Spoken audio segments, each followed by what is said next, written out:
Good evening, compatriots from the media fraternity, and welcome to this press conference.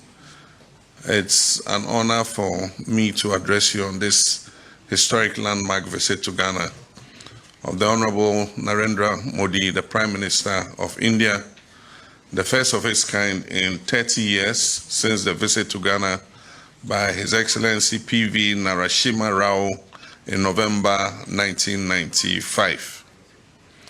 This visit is a testament to the deep-rooted historical ties between Ghana and India, founded on the visionary leadership of Ghana's first president, Dr. Kwame Nkrumah, and India's Prime Minister, Pandit Jawaharlal Nehru, as well as the ever-growing strong bonds of friendship and cooperation which exist between our two sisterly countries for the mutual benefit of our people.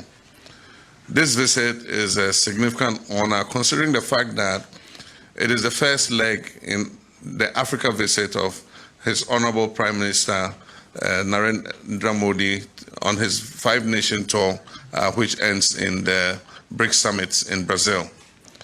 The two sides have engaged in significant discussions to deepen cooperation across various sectors of our economy, including agriculture, energy, manufacturing, infrastructural development, human resources, and health, amongst others. On the strength of the successful engagements, we have had a number of memoranda of understanding have been signed between Ghana and India to give impetus to our commitment and aspirations for sustained and enhanced cooperation. And these include the Memorandum of Understanding on the establishment of a permanent joint commission between our two countries, the Memorandum of Understanding between the Institute of Traditional and Alternative Medicine and the University of Health and Allied Sciences in Ho, Ghana, and the Institute of Teaching and Research in Ayurveda, Ministry of Ayush, Government of India. We've also signed an MOU on cultural exchange between our two countries, and also an MOU between the Bureau of India Standards and the Ghana Standards Authority. Following consultations between our Honorable Minister of Foreign Affairs and the Indian High Commissioner, we also have requested the signing of MOUs on vaccine manufacture and production, MOU on supply of agricultural machinery and implements, and an MOU on defense cooperation. Ladies and gentlemen, this visit could not have happened at a better time, as government is committed to pursuing its reset agenda to provide the needed support to the Ghanaian people. Government will therefore leverage on its relationship with like-minded countries such as India to achieve our set objectives. Both countries will work to deepen economic and investment relations at a time that Ghana is undergoing economic restructuring due to the debt treatment we're undergoing and the IMF program. Going forward, Ghana and India intend to pursue these engagements through diplomatic mechanisms, including Foreign Office consultations with each other, as well as the Permanent Joint Commission for Cooperation, to give effect to the intended outcomes of our engagement for mutual benefit. Our esteemed guest, Prime Minister, will be decorated with the prestigious National Award of the Office of the Order of the Star of Ghana at a state banquet. At a state banquet to be held in his honor this evening. It is a testament of the friendship that exists between the people of Ghana and the people of India. On Thursday, 3rd July, the Prime Minister will also visit the Kwame Nkrumah Memorial Park. This memorial park is a landmark that reflects India's advocacy for freedom and its advocacy and support to Africa during the anti-apartheid struggle. It also is a testament to the solidarity that India extends for South-South cooperation. Ahead of his scheduled departure, our Parliament will be honored to listen to an address from the Prime Minister of India, and as everybody knows, India is the world's largest democracy, and so our Parliament is going to be honored to have the Indian Prime Minister come and address it. And so on this occasion, I wish to thank Prime Minister for his visit, and to once again, as we did already, extend our condolences to India on the recent air accident that happened. We extend our condolences to all the families that were affected, and also we extend our best wishes to the sole survivor who miraculously worked out of that plane crash. Thank you, Mr. Prime Minister, and you're warmly welcome. मेरे लिए यह अत्यंत गर्व की बात है कि मुझे यह अवसर मिला है। अय्या मे अनेजे से मेगोहा घाना में जिस आत्मीयता, गर्मजोशी और सम्मान से हमारा स्वागत हुआ है, उसके लिए मैं हार्दिक आभारी हूं। राष्ट्रपति जी स्वयं एयरपोर्ट आए, यह मेरे लिए बहुत बड़े सम्मान की बात है। दिसंबर 2024 के आम चुनावों में राष्ट्रपति महामहिम दूसरी बार राष्ट्रपति चुने गए। उनकी शानदार जीत के लिए मैं एक बार फिर उनको बधाई देता हूं। यह घाना के लोगों का उनके नेतृत्व और विजन के प्रति गहरे विश्वास का प्रतीक है। फ्रेंड्स, भारत घाना मित्रता के केंद्र में हमारे साझे मूल्य, संघर्ष और समावेशी भविष्य को लेकर साझे सपने हैं। हमारे देशों के फ्रीडम स्ट्रगल ने बहुत से अन्य देशों को प्रेरित किया है। आज भी पश्चिम अफ्रीका में घाना एक जीवंत लोकतंत्र के रूप में अन्य देशों के लिए बीकन ऑफ होप है। आज राष्ट्रपति जी और मैंने हमारी द्विपक्षीय साझेदारी को कॉम्प्रिहेंसिव पार्टनरशिप का रूप देने का निर्णय लिया है। घाना के राष्ट्र निर्माण की इस यात्रा में भारत केवल एक सहयोगी नहीं, बल्कि एक सहयात्री है।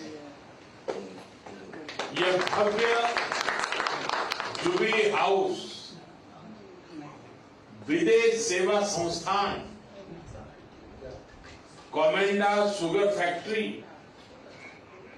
India Ghana coffee and non ICT centre और तेमा पगदन रेलवे लाइन, ये सिर्फ ईंट पत्थर नहीं, ये हमारी साझेदारी के प्रतीक है।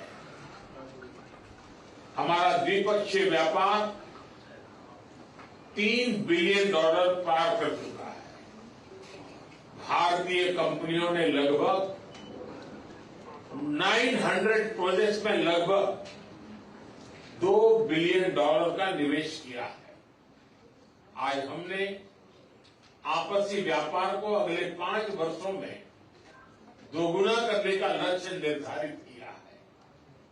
फिनटेक के क्षेत्र में भारत यूपीआई डिजिटल पेमेंट का अनुभव घाना के साथ साझा करने के लिए तैयार है।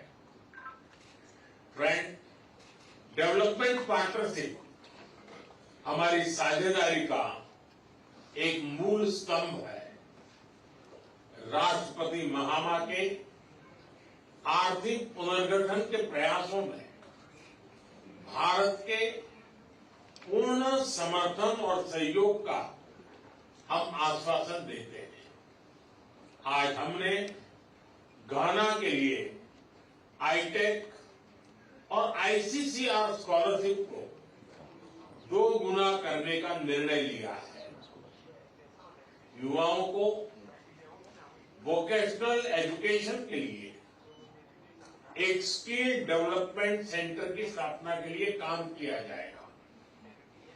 कृषि क्षेत्र में राष्ट्रपति महात्मा जी के फील्ड गाना प्रोग्राम में सहयोग करने में हमें खुशी होगी।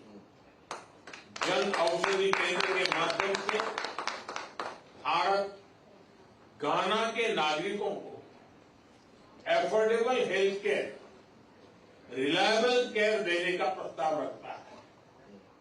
वैक्सीन प्रोडक्शन में सहयोग के लिए हमने विचार विमर्श किया। रक्षा और सुरक्षा क्षेत्र में हम सिक्योरिटी थ्रू सॉलिडारिटी के मंत्र को लेकर आगे बढ़ेंगे। सशस्त्र बलों की training, maritime security, defence supply और साइबर सिक्योरिटी जैसे क्षेत्रों में सहयोग को बढ़ाया जाएगा। क्रिटिकल मिनरल्स के एक्सप्लोरेशन और माइनिंग में भारतीय कंपनियां सहयोग देगी। इंटरनेशनल सोलर अलायंस और coalition for disaster management, disaster infrastructure, disaster resilient infrastructure जैसे मंचों पर भारत और घाना पहले से सहयोग कर रहे हैं। घाना के रिन्यूएबल एनर्जी, विशेषकर क्लीन कुकिंग गैस को बढ़ाने के लिए उसके प्रयासों में सहयोग के लिए हमने उन्हें ग्लोबल बायोफ्यूल अलायंस जुड़ने के लिए आमंत्रित किया। फ्रेंड्स, हम दोनों ग्लोबल साउथ के सदस्य हैं और उसकी प्राथमिकताओं के लिए पूरी तरह प्रतिबद्ध है। Voice of global south summit में उनकी सकारात्मक भागीदारी के लिए हम घाना का धन्यवाद करते हैं। भारत के लिए यह गर्व की बात है कि हमारी G20 अध्यक्षता में अफ्रीकन यूनियन को G20 की स्थायी सदस्यता मिली। हमने साहेल रीजन सहित अन्य क्षेत्रीय और अंतर्राष्ट्रीय विषयों पर भी विचार विमर्श किया। हम एक मत है कि आतंकवाद मानवता का दुश्मन है। आतंकवाद के खिलाफ हमारी लड़ाई में सहयोग के लिए हम घाना का आभार प्रकट करते हैं। इस संदर्भ में हमने काउंटर टेररिज्म में आपसी सहयोग को और मजबूत करने का निर्णय किया है। यूएन रिफॉर्म्स को लेकर हमारा दृष्टिकोण एक जैसा है। पश्चिम एशिया और यूरोप में चल रहे कॉन्फ्लिक्ट को लेकर हम दोनों ने गहरी चिंता व्यक्त की है। हमारा मानना है कि युद्ध का युग नहीं है। डायलॉग और डिप्लोमेसी से ही समस्या का समाधान होना चाहिए। फ्रेंड्स, घाना में भारतीय समुदाय हमारे पीपल टू पीपल संबंधों की विशेष कड़ी है। लंबे समय से भारतीय शिक्षक, डॉक्टर और इंजीनियर घाना में सेवाएं दे रहे हैं। यहां की आर्थिक और सामाजिक प्रगति में भी भारतीय समुदाय सकारात्मक योगदान दे रहा है।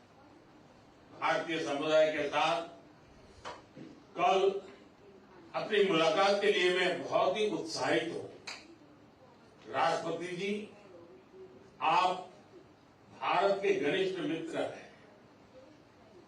आप भारत से भी भली भांति परिचित हैं। मैं आपको भारत यात्रा का निमंत्रण देता हूं। मुझे विश्वास है कि आप हमें भारत में अपना स्वागत करने का अवसर प्रदान करेंगे। एक बार फिर मैं आपका, घाना सरकार और घाना के सभी लोगों का उनके आतिथ्य सत्कार के लिए हार्दिक आभार व्यक्त करता हूं। बहुत बहुत धन्यवाद।